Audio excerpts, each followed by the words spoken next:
তো এভরিওয়ান, আজকে আমি এক জায়গায় যাব, তার জন্য আমি আমার খাটানা গাড়িটাকে নিয়ে বেরিয়ে পড়ছি। আর বন্ধুরা, দেরি হওয়ার জন্য চালু করে যাচ্ছিলাম, কিন্তু তার মধ্যে আমার গাড়িটা নষ্ট হয়ে যায়। আর ভাই সাহেব, সামনে তো একটা বাইকার যাচ্ছে, দেখি ওর কাছে কি হেল্প নেওয়া যায় নাকি। আর বন্ধুরা, যদি বাইকারটা আমাকে নিয়ে যায় তাহলে তো ভাই সাহেব অনেক উপকার হবে। আর ভাই সাহেব, ও তো যাচ্ছেই না, মানে ভাই সাহেব থামছেই না। তো এখন আমি কি করব? একটা কাম করি, চালু করে চলে যায়, মানে ভাই সাহেব দৌড়ে চলে যায় বাইকারের কাছে, গিয়ে হেল্প চাই। না হলে তো ভাই সাহেব আজকে আমার অনেক সমস্যা হয়ে যাবে।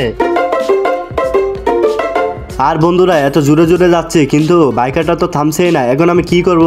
আমার মনে হয় কি ভাই, ও মনে হয় ভয়রা কানে শুনে না, তাই তো ভাই সাহেব আমার কথাই শুনতেছে না। কত জোরে জোরে চিল্লাচ্ছিলাম, কিন্তু ভাই সাহেব সে তো শুনেই না, বাইক দিয়ে চালু করে চলে যাচ্ছে আমাকে দেখেও। কিন্তু ভাই সাহেব আমি হাল ছাড়বো না, যতই হোক চালু করে যেতে হবে, না হলে তো ভাই সাহেব আজকে আমার অনেক বড় সমস্যা হয়ে যাবে। আরে বন্ধুরা, এখন আমি কি করব? ও তো থামছেই না, এক জায়গা থেকে অন্য জায়গায় তাই এসে পড়লাম, কিন্তু ভাই সাহেব তাও থামাতে পারছি না। আরে বন্ধুরা, একটা কথা কি তোমরা লক্ষ্য করেছো? মানে ভাই সাহেব একটা জিনিস কি লক্ষ্য করেছো? আমার মতো আলসা মানুষ এত জোরে চলে আসলো, এটা তো আমার বিশ্বাসই হচ্ছে না। যাই হোক ভাই সাহেব, আমি হাল ছাড়বো না, আর একটু সামনে গেলে ওরে আমি ধরতে পারবো, আর ধরে তো ওরে আমি ইচ্ছা মতো বকা দেবো। কারণ ভাই সাহেব এত জোরে জোরে ডাকছিলাম, কিন্তু সে তো শুনছেই না। তো বন্ধুরা, ফাইনালি আমি চলে আসলাম তার কাছে, কিন্তু সে তো আমার কথা কোনোভাবেই শুনছে না। এই হ্যালো, তুমি কি আমার কথা বুঝো না নাকি? আরে ভাই, আমি তো কানে শুনি না, আর আমার ব্রেকটাও ফেল হয়ে গেছে, তাই তো তোমার কথা আমি কোনোভাবে শুনতে পাই নাই। তুমি তো গাড়িটা থামাতেও পারতা, এত কেউ গাড়ি চালায় মিয়া, ফাইজলামি করো। আচ্ছা ভাই, আর চালাবো না, অল্প অল্প চালাবো।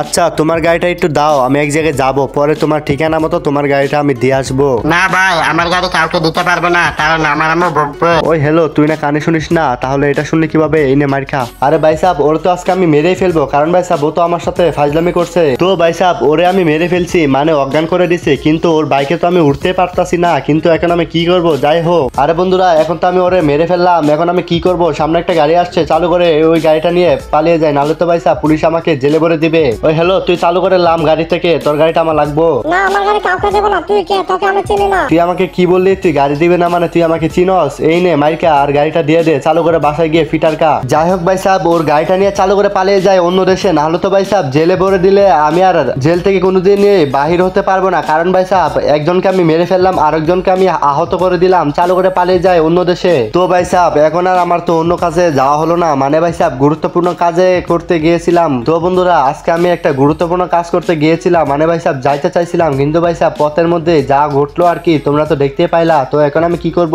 তো বন্ধুরা, এখন তো আমার দেশে দেশে ঘুরতে হবে, না হলে তো পুলিশ আমাকে মেরেই ফেলবে, কারণ ভাই সাহেব আমি তো একজনকে মেরে ফেললাম। তো বন্ধুরা, আমি একটা কাম করি, চালু করে জঙ্গলের দিকে চলে যাই, জঙ্গলের দিকে গিয়ে একটা হেলিকপ্টারে করে আমি চলে যাব অন্য শহরে। তারপর আমি চলে আসলাম একটা জঙ্গলের কাছে, আমি ঠিক করেছি অন্য শহরে না গিয়ে আমি জঙ্গলে বসবাস করা শুরু করব। আর তার জন্য আমি আমার একটা বড় ভাইকে বলেছিলাম আমাকে একটা হেলিকপ্টার দেওয়ার জন্য, কারণ ভাই সাহেব সে তো হেলিকপ্টারের কোম্পানির মালিক, তাই ভাই সাহেব একটা হেলিকপ্টার দিয়েছে আমার জন্য, আর আমি এই হেলিকপ্টার দিয়ে চলে যাব জঙ্গলের ভিতরে। তো বন্ধুরা, আমি হেলিকপ্টার উঠে পড়লাম, তো এখন আমি চলে যাব জঙ্গলের ভিতরে, কারণ ভাই সাহেব জঙ্গলের ভিতরে গেলে কেউ তো আমাকে খুঁজেই পাবে না, আর এখন থেকে আমি সেখানে বসবাস করব, তাহলে আমাকে কেউ খুঁজে পাবে না। তো ভাই সাহেব আমি ঠিক করছি, আমি একটা বাড়িও বানাবো জঙ্গলের ভিতরে, তাহলে কোনো পুলিশ আমাকে খুঁজে পাবে না। তো বন্ধুরা, আমি দেখতে দেখতে জঙ্গলের মাঝখানে চলে আসলাম, আর সামনে দেখছি একটা বড় জায়গা। তো আমি ঠিক করেছি এই জায়গার ভিতরে আমি একটা বাড়ি বানাবো। তো বন্ধুরা, আমি এখন একটা বাড়ি বানানোর ট্রাই করব, কারণ ভাই সাহেব আমাকে তো এখন জঙ্গলে থাকতে হবে, তার জন্য আমি ঠিক করেছি আমি গাছপালা দিয়ে একটা বাড়ি বানাবো। আর বন্ধুরা, গাছপালার সাথে আরেকটা জিনিসপত্র, মানে ভাই সাহেব বাড়ি বানানোর জন্য তো আরো অনেক কিছু জিনিসপত্র প্রয়োজন, তো আমি ঠিক করেছি এইগুলো জিনিস আমি শহর থেকে নিয়ে আসবো। তো বন্ধুরা, বাড়ি বানানোর জন্য আমার কিছু সময় প্রয়োজন।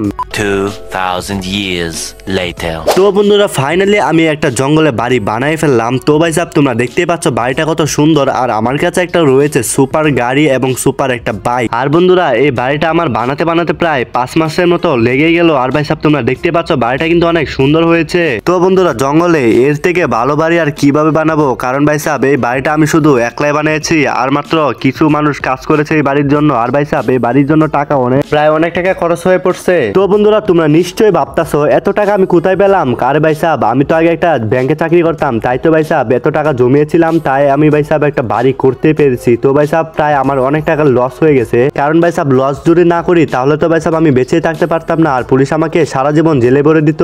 আর বন্ধুরা, বাড়িটা কেমন হয়েছে সেটা অবশ্যই কমেন্টে বলবা। আর ভাই সাহেব আমার সুপার গাড়িটা এবং বাইকটা কেমন হয়েছে সেটাও কমেন্টে বলবা। আর ভাই সাহেব এই সুপার গাড়িটার দাম নিয়েছে মাত্র 50 লাখ টাকা, আর বাইকটার দাম নিয়েছে মাত্র 60 লাখ টাকা। কারণ ভাই সাহেব এখন ঠিক করেছি অন্য একটা শহরে আমি চাকরি করব, কারণ ভাই সাহেব ইন্ডিয়ান বাইক 3D শহরে আর যেতে পারবো না, আর আমি এখন ইন্ডিয়ান বাইক 3D শহর থেকে অনেক দূরে আছি। তো বন্ধুরা, আজ থেকে আমি জঙ্গলে থাকবো, আর পাশের শহরে একটা চাকরি চাকরি খুঁজবো, মানে ভাই সাহেব চাকরি করবো। তো ভাই সাহেব তোমরা কি জানো এই শহরে কোনো বাঘ নেই? কারণ ভাই সাহেব এই শহরে বাঘগুলোকে সরকারে চিড়িয়াখানায় নিয়ে গেছে। কারণ ভাই সাহেব যদি এই শহরে বাঘ থাকতো তাহলে তো ভাই সাহেব আমি থাকতে পারতাম না। তো বন্ধুরা এর জন্য সরকার একটা ওয়েলকাম, মানে ভাই সাহেব ধন্যবাদ। তো বন্ধুরা ভিডিওটা আজ এই পর্যন্তই। তো দেখা হবে নেক্সট ভিডিওতে। আর কি নিয়ে ভিডিও বানাবো সেটা অবশ্যই কমেন্টে জানাবা। ভিডিওটা যদি ভালো লাগে তোমাদের তাহলে ভাই সাহেব অবশ্যই লাইক এন্ড সাবস্ক্রাইব করবা। তো ভাই সাহেব ভালো থাকবা, সুস্থ থাকবা এন্ড আমার ভিডিও দেখবা। তো দেখা হবে নেক্সট ভিডিওতে। তো আল্লাহ হাফেজ।